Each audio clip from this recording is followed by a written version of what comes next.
A solas al huerto yo voy, cuando duerme aún la floresta, y en quietud y paz con Jesús estoy, oyendo absorto allí su voz. Él conmigo está, puedo oír su voz, y que suyo dice seré,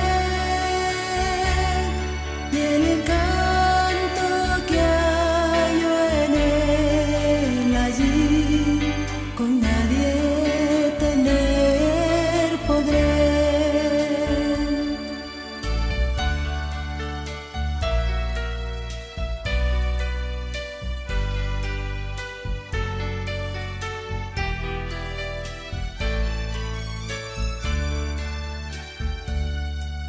Tan dulce es la voz del Señor,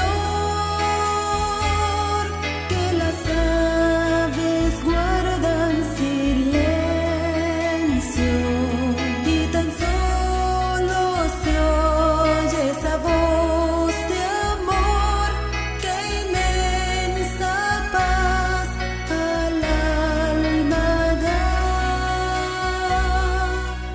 Él conmigo está, puedo oír su voz, y que suyo dice seré, y el encanto que hallo en él allí, con nadie tener podré, con nadie tener podré.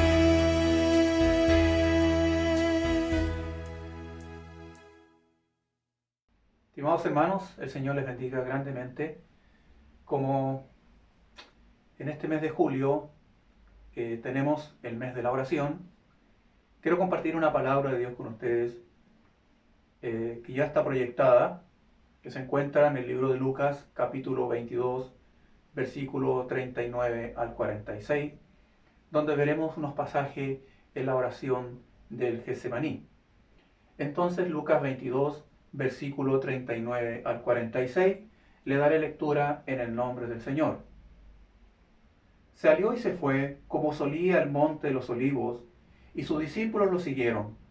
Cuando llegó a aquel lugar les dijo: orad para que no entréis en tentación.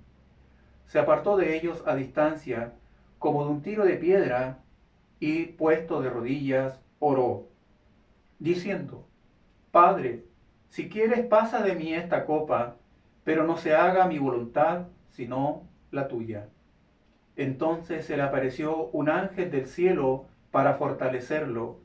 Lleno de angustia oraba más intensamente, y era su sudor como grandes gotas de sangre que caían hasta la tierra.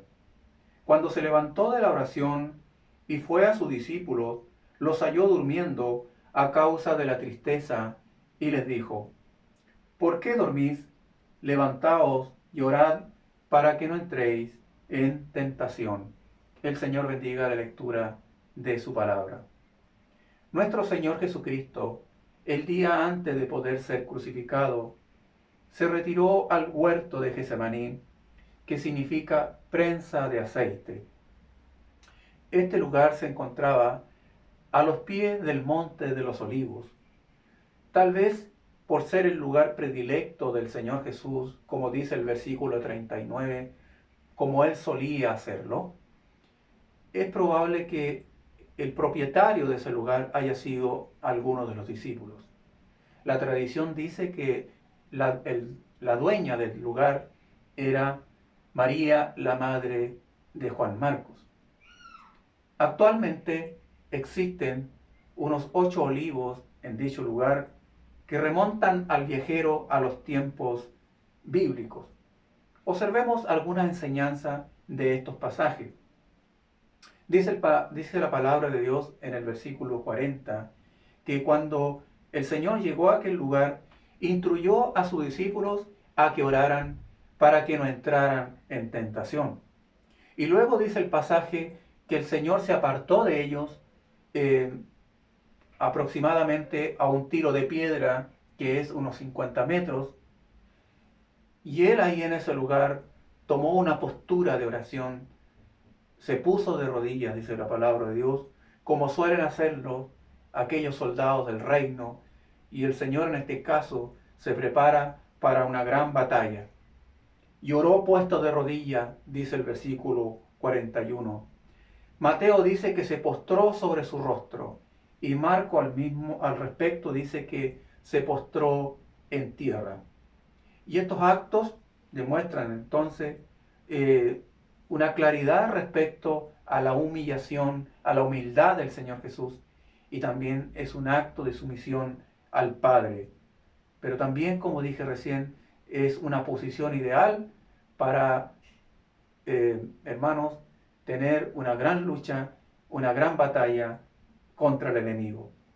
La primera palabra que el Señor pronuncia a nuestro Dios es Padre, que en arameo significa Abba y en griego Pater. Y le dice posteriormente, si es posible, pasa de mí esta copa. Y la copa en la Biblia se usa en muchas oportunidades para designar los padecimientos de Jesucristo. Debemos recordar un pasaje en el libro de Juan, capítulo 18, versículo número 11, cuando el Señor dice, la copa que me ha dado el Padre, ¿acaso no la he de beber?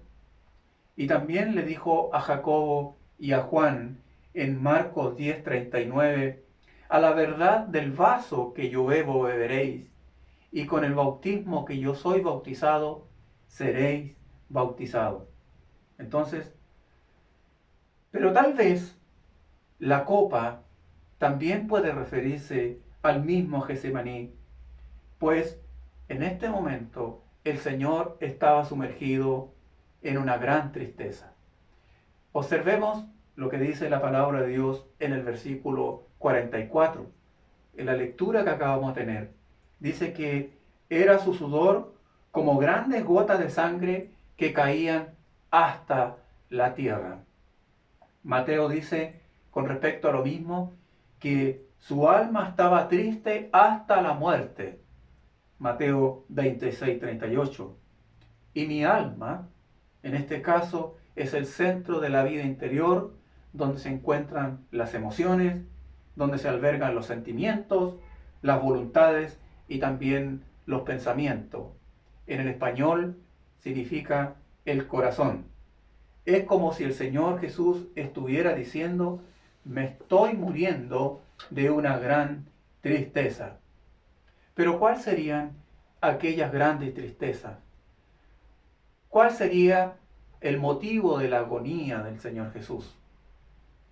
¿Cuál sería el motivo por el cual el Señor siente una tristeza de muerte? Bueno, tal vez era el conocimiento de que Judas, uno de sus íntimos, lo traicionaría. Pueden ser varias alternativas, pero puede ser una de ellas. Que Pedro y los discípulos huirían cuando él más los necesitaba. Que tal vez uno de los dolores más grandes tal vez sería la sensación también de que incluso hasta el Padre lo abandonaría. Que la ira de Dios caería sobre él como el pecador, ¿cierto?, que cargaría los pecados de los demás. A lo mejor todas las anteriores eran la causante de la gran agonía y de la gran tristeza de muerte de nuestro Salvador. El profeta Isaías había dicho que Jehová quiso quebrantarlo, sujetándolo a padecimiento. Isaías 53:10. Y Pablo dijo en 2 de Corintios, al que no conoció pecado, por nosotros los hizo pecado, para que nosotros seamos justicia de Dios en él. Jesús moriría entonces la muerte de un pecador. Fue esa razón que hizo la muerte, ¿cierto?, una experiencia tan terrible para nuestro Señor. Como dice el apóstol Pablo a los Romanos, capítulo 6, versículo 23, la paga del pecado es muerte. Y Jesús estaría muriendo posteriormente en lugar entonces de un pecador declarado como culpable. Hermanos, pero observemos también el versículo 44, donde Jesús estaba, dice la palabra del Señor, lleno de angustia. Pero en esta frase, lleno de angustia, está continuada por otra palabra muy importante. Pero en este estar de lleno de angustia, el Señor, dice para la palabra, oraba más intensamente. Fíjese que la palabra angustia o agonía significa una pena intensa. Entonces, ¿qué es lo que debe hacer usted? ¿Qué es lo que debo hacer yo si estamos pasando por alguna angustia? Lo que debemos hacer es orar. Pero, ¿qué es lo que debemos hacer si estamos pasando por una gran angustia? Si estamos pasando, como es la definición, por una angustia intensa o una pena intensa. ¿Qué es lo que debemos hacer en ese momento? Bueno, Jesús oraba más intensamente. Si nosotros lo hacemos en la angustia, con mayor razón tenemos que hacerlo en la más angustia, orar con más intensidad. Pero muchas veces debemos reconocer que eso no es lo que sucede en nosotros. Lloramos con más intensidad, nos lamentamos con más intensidad. Eso sí, pero sin embargo, hermanos, no es lo que debemos hacer como Cristo. ¿Acaso no todos los santos de Dios en un momento determinado de sus vidas, hermanos, pasarán por un estado psicológico como el Señor Jesús? En un estado de una inmensa pena, de una angustia inmensa, hasta parecer que nos morimos y de que ésta no nos vamos a levantar. Pero muchas veces nosotros queremos respuesta sin pasarlas. Queremos que venga un ángel, queremos que venga, ¿cierto?, un ser divino para fortalecernos, pero no estamos dispuestos a orar, y menos con la intensidad de Jesús. Mas aquí vemos a nuestro Salvador en posición de rodilla, sumergido en una intensa oración, comprometido en ella, en alma, en cuerpo y en espíritu. Se abre paso por el valle de la misma muerte con el poder de la intercesión, de tal manera que Dios envía a uno de sus mensajeros de la misma manera como ocurrió cuando el Señor oraba con intensidad en el desierto cuando fue tentado. Mas Jesús, dentro de todo su dolor que hemos visto ya en el pasaje en el cual estaba sumergido, exclama: pero que no se haga mi voluntad, sino la tuya, dice el Señor. Algunos enseñan que decir esta frase, que se haga tu voluntad, es una falta de fe. Creen que creerle a Dios es sinónimo de exigirle a Dios. Ellos creen que creerle a Dios es sinónimo de demandarle a Dios, de declarar en el nombre de Dios.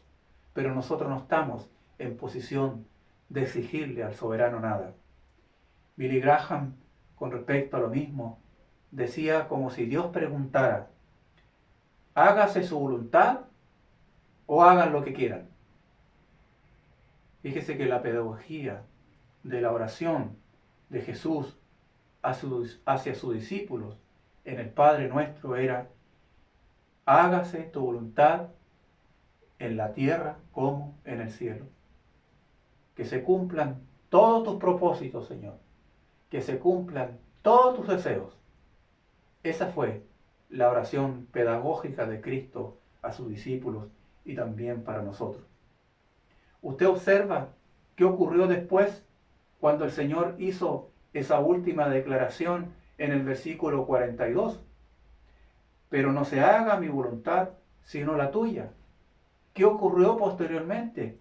Lo que dice el versículo 43. Entonces, dice, después cuando él dijo que se haga tu voluntad y no la mía, entonces, dice el versículo 43, se le apareció un ángel, ¿cierto?, para fortalecerlo.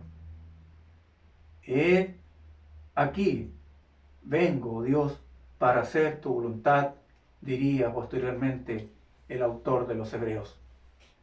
Entonces nos preguntamos también, hermanos, respecto a lo mismo, ¿y cuál es la voluntad de Dios para nosotros? Bueno, la voluntad de Dios es que nosotros permanezcamos en Él para siempre. Fíjese lo que dice Primera de Juan, capítulo 2, versículo 17. El mundo y sus deseos pasan, pero el que hace la voluntad de Dios permanece para siempre. Por lo tanto, la voluntad de Dios es que nosotros permanezcamos en Él para siempre. Segundo, el deseo de Dios, de quien hace su voluntad, es que entre en el reino de los cielos. Mire lo que dice Mateo 7:21. No todo el que me dice Señor, Señor, entrará en el reino de los cielos, sino el que hace la voluntad de mi Padre que está en los cielos. Entonces, el deseo de Dios es de quien hace su voluntad entre en el reino de los cielos. En tercer lugar, mire lo que dice el pasaje en 1 Tesalonicenses 5:18. Dad gracias a Dios en todo. ¿Por qué? Porque esta es su voluntad de Dios para con vosotros en Cristo Jesús. Por lo tanto, esa es la voluntad de Dios, es que nosotros siempre tengamos un corazón agradecido. ¿Cuál es la voluntad de Dios también para nosotros? Mire lo que dice ahora el pasaje de 1 Pedro 2:15. Porque esta es la voluntad de Dios, que practicando el bien hagan callar la ignorancia de los insensatos. O sea, que la voluntad de Dios es que andemos rectamente. Ahora, también dice 1 de Juan, capítulo 5, versículo 14. Esta es la confianza que tenemos al acercarnos a Dios, que si pedimos conforme a su voluntad, Él nos oye.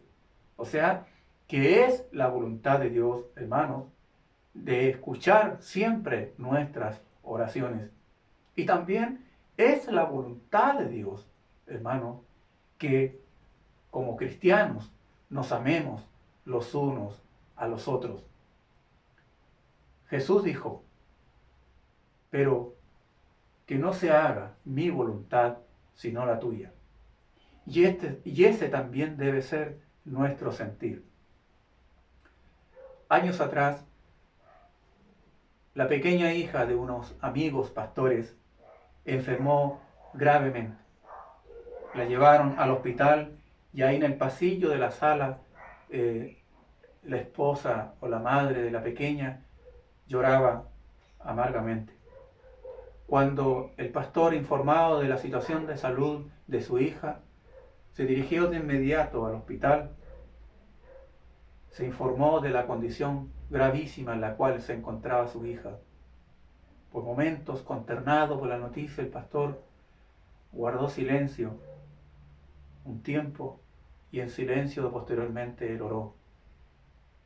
Y en su oración se juntó al lado a su esposa y oró al Señor por ella. Pero también en su oración él incluyó lo siguiente: Señor, pero que se haga su voluntad. Entonces la esposa que estaba al lado le dijo, ¿qué estás diciendo? No, dijo ella, yo quiero a mi hija conmigo. El pastor no le dijo nada, simplemente la abrazó. Pasaron horas en el hospital y su hija no reaccionaba. Pero este amigo seguía en el espíritu de estar abandonado a la voluntad del Padre. Hasta que ya había pasado un largo tiempo, hasta que finalmente su esposa se acerca y le dice, Julio, Dios sabe cuál es el deseo de mi corazón. Y Él lo sabe muy bien. Pero en esta hora yo quiero decirte que también estoy en el sentir contigo. Estoy dispuesta a que el Señor haga su voluntad. No había pasado mucho rato cuando la pequeña niña empezó a reaccionar y posteriormente se hizo un verdadero milagro para todos. Pablo dijo cuando conoció a Jesús: Señor, ¿qué quieres que yo haga? ¿Cuál es tu voluntad prácticamente? Hermanos, aceptar y hacer la voluntad de Dios es hacer morir la nuestra. Cuando le decimos al Señor que se haga tu voluntad, yo estoy en ese momento haciendo morir mi voluntad. Es un paso que nosotros estuvimos dispuestos a dar, hermano, cuando tomamos la decisión de seguir a Cristo. Porque fuimos hechos en ese momento una nueva criatura. Tuvimos un nuevo espíritu y el Señor a nosotros nos ha dado en ese momento una nueva voluntad. Hermanos, hacer la voluntad de Dios es soltar las amarras, es liberarme de mí mismo para depender absolutamente de la voluntad del soberano. Esto nos cuesta mucho, por supuesto, hermanos, como aquella historia tantas veces oída, pero en situaciones como esta la recordamos, de aquel alpinista que al caer por un acantilado quedó colgando sin ver nada porque era de noche. En ese momento de aflicción, él oró a Dios y le dijo: Señor, sálvame. Y el Señor en su respuesta le dijo: entonces, si quieres que te salve, corta la cuerda. Pero él entró en pánico y temor con respecto a lo que Dios le pedía. ¿Cómo iba a cortar la cuerda? Y en ese momento, él, en vez de soltarse la cuerda, se aferró más a ella. Al otro día, encontraron al alpinista muerto a 2 metros del suelo, congelado. Hermanos, cortar las amarras, soltar las amarras, no es nada de fácil. Exhortar a una familia que lo haga, hermano, cuando su ser amado está muriendo y está esperando la recuperación de él, no es nada de fácil de poder exhortarle. Pero debemos reconocer que muchas veces nuestras oraciones se han convertido en un estorbo para que Dios haga su voluntad. Una familia compuesta por 4 hermanas me decían: ya no más, pastor, ante el cuerpo agónico de su padre, que por bastante tiempo había estado en esa condición. Estamos muy cansadas ya y no sabemos qué es lo que le pasa a nuestro padre. De pronto parece que se va a morir y luego vuelve, y así estamos por meses en esa condición. ¿Qué es lo que le pasa a nuestro padre? Y me percaté en ese lugar que unas oraban en una dirección, otras oraban en otra, otras oraban que el Señor hiciera la obra, que lo sanara, hiciera un milagro, otras oraban en otra dirección y otras quisieran la voluntad de Él. Les animé a orar en esta última dirección, que Dios hiciera su voluntad. Me llamaron cuando en esa oportunidad fui, eran las 11 de la mañana. A la 1 de la tarde sonó mi teléfono y era una de sus hijas que me decía por el teléfono: pastor, el Señor hizo su voluntad, mi padre está descansando en los brazos de Él. Ellas habían dejado de enfocarse en ellas mismas para pensar en lo que era mejor para su padre. Y eso solo Dios lo sabía. He escuchado orar, por ejemplo, a una madre decir: Señor, salva a mi hijo. No importa cómo me lo dejes, solo déjalo conmigo. Pero, hermanos, habría que preguntarle al hijo posteriormente, si quisiera vivir así, confinado toda una vida a una cama, con pañales toda su vida y dependiendo totalmente de otra persona. Hay oraciones que debemos reconocer que son egoístas y que hace rato debieron haber muerto en nosotros. Personalmente, yo muchas veces debo agradecer a Dios porque Él, hermanos, no respondió muchas de mis oraciones.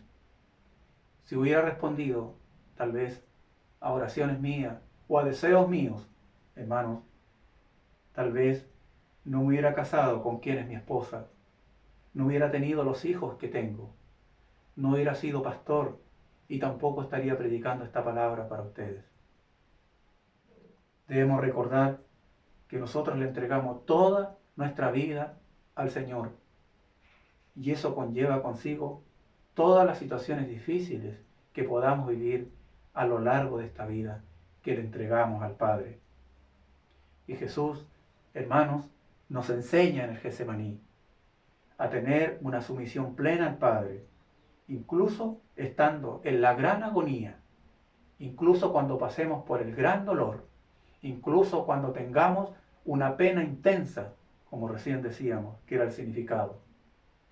Hacer su voluntad exige un largo ejercicio de obediencia, por lo tanto debemos someternos y permitir que el Señor quebrante nuestra voluntad, aun cuando tengamos que pasar por sacrificios y dolores, pero la voluntad del Señor es perfecta.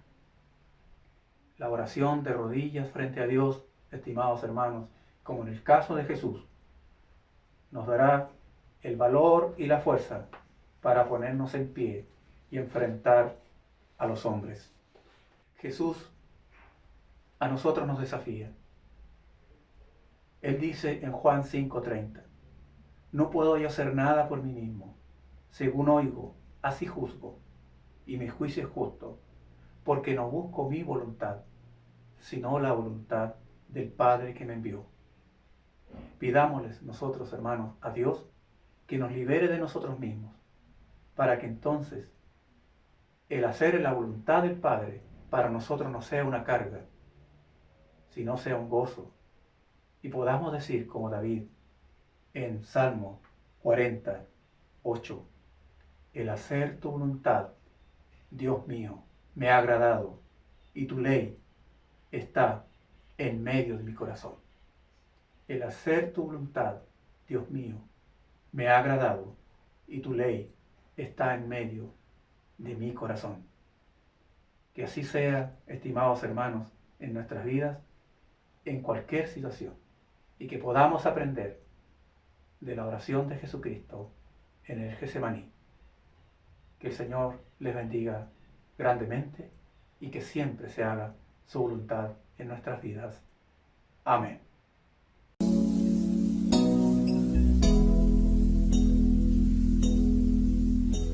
En ti confía mi corazón, en ti reposa mi alma, mi ser descansa en ti, puedo ser feliz.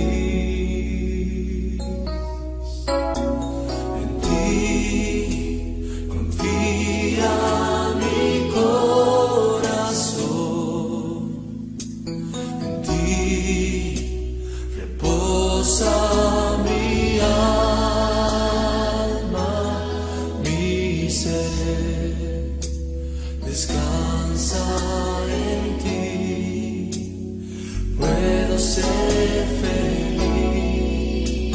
Todos juntos. En ti confía mi corazón, en ti reposa mi alma, mi ser. Descansa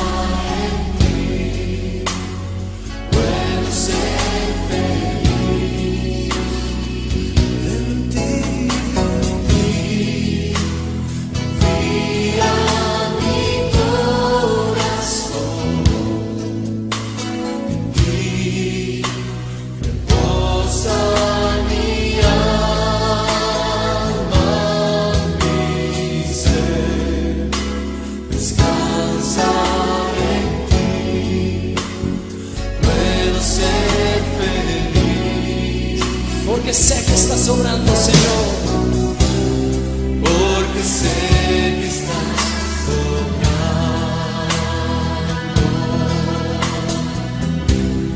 tu perfecta voluntad.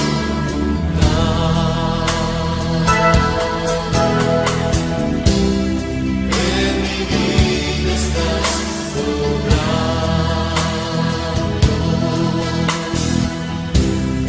tu perfecta voluntad.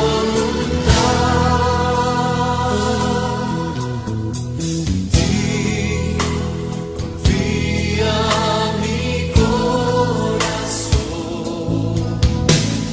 ti reposa mi alma, mi ser descansa en ti. Puedo ser feliz. Ti confía mi corazón, ti reposa mi alma, mi ser descansa en ti. Puedo ser feliz, porque sé que estás obrando.